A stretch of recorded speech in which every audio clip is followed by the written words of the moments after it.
Ini adalah seekor cacing yang aneh. Bahkan guru biologi belum pernah melihatnya. Setelah cacing menyentuh air, tiba-tiba bergerak lagi. Semua siswa ingin tahu hewan apa ini. Guru menebak ini adalah makhluk dari laut. Jadi dia segera memasukkan makhluk ini ke dalam tangki ikan. Kemudian semua orang tercengang. Cacing itu tiba-tiba menumbuhkan banyak tentakel. Kulit itu juga menjadi transparan. Organ internalnya dapat terlihat dengan jelas. Yang lebih menakjubkan adalah cacing itu bahkan dapat membelah dirinya menjadi dua.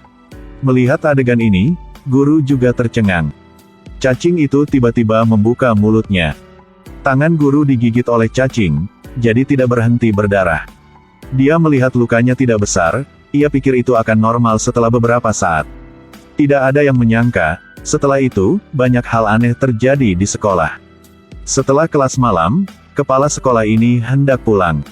Tiba-tiba, guru olahraga muncul di belakangnya. Lalu memegang pena dan menusuknya melalui tangan kepala sekolah. Kepala sekolah berjuang, mempertaruhkan nyawanya untuk melarikan diri. Dia awalnya mengira dia akan diselamatkan dengan melarikan diri dari ruang kuliah. Tetapi hal-hal tidak sederhana itu. Di luar pintu, guru seni menikam kepala sekolah dengan pisau. Keesokan harinya, para siswa masih tidak tahu apa yang terjadi. Mereka masih pergi ke sekolah seperti biasa. Hanya Casey yang merasa suasana di sekolah telah berubah. Yang pertama, ketika dia berjalan di halaman sekolah. Dia dimarahi oleh guru olahraga. Ia merasa ada yang tidak beres. Karena biasanya guru olahraga sangat nyaman. Kemudian, di kamar mandi pria, seorang profesor wanita tiba-tiba masuk dan berkata dia ingin mandi bersama.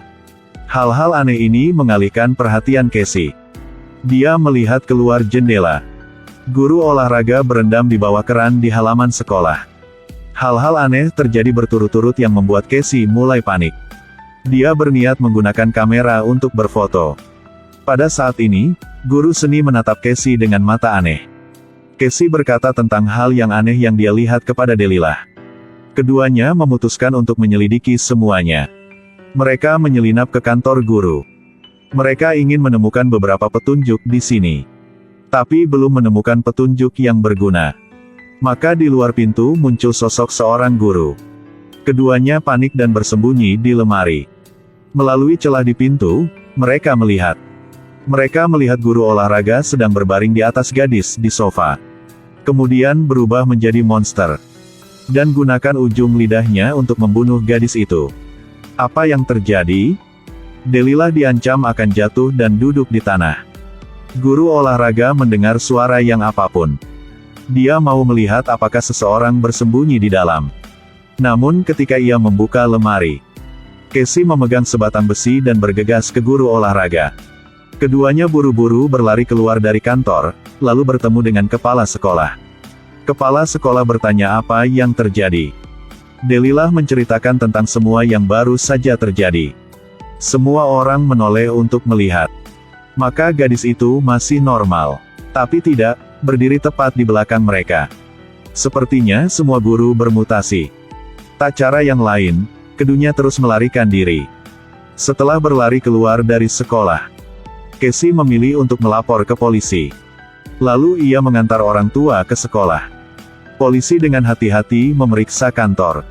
Tapi tidak menemukan sesuatu yang luar biasa. Kepala sekolah memanggil polisi ke kantornya.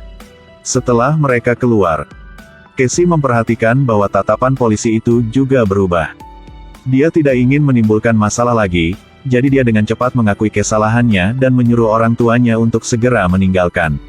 Setelah pulang ke rumah, sang ayah sangat marah. Dia pikir itu karena putranya tidak mau pergi ke sekolah, jadi dia membuat alasan. Keesokan harinya, dia memaksa Casey ke sekolah seperti biasa. Casey tidak punya pilihan selain, ia harus ke sekolah. Setelah ke sekolah, dia menemukan bahwa semuanya lebih serius. Para guru terus-menerus minum air. Mereka bahkan meminta para siswa untuk berbaris di luar ruang belajar. Dan memaksa semua siswa ke ruang untuk pemeriksaan kesehatan. Casey curiga ini ada hubungannya dengan cacing aneh tadi. Setelah bernegosiasi dengan Delilah, mereka memanggil beberapa teman ke lab. Ketika mereka hendak membawa cacing itu kembali ke lab untuk penelitian. Kemudian guru biologi sudah menghentikannya. Tepat ketika dia akan membunuh Stan. Stan lebih cepat menempelkan obat diuretik ke matanya. Apakah obat diuretik membunuh monster? Kemudian Casey menangkap cacing itu dan menjatuhkannya ke dalam toples. Semua orang juga pergi ke rumah Stan. Ketika mereka memasuki ruangan, mereka sangat kagum, ada peralatan eksperimen di mana-mana. Tidak menyangka Stan menjadi pecandu kimia. Untuk memastikan tebakan ia benar. Mereka mencari tikus putih untuk percobaan. Kemudian buang cacing yang aneh ke dalam kandang. Cacing itu langsung masuk ke telinga tikus putih. Parasit segera masuk ke telinga tikus putih. Kemudian Stan melakukan operasi ke tikus putih. Setelah meneliti, dia sampai pada kesimpulan. Parasit akan membelah dan menyebar. Setelah terinfeksi, objek akan dikendalikan pikiran. Tetapi obat diuretik dapat membunuh organisme ini. Jika ingin menghilangkan konsekuensinya, harus menemukan tubuh induk cacing dan membunuhnya. Cara ini bisa membunuh semua parasit. Tiba-tiba Stan mendapat ide. Dia menyuruh semua orang untuk menghirup diuretik cadangan terlebih dahulu. Untuk memastikan tidak ada dari mereka yang dalam bahaya.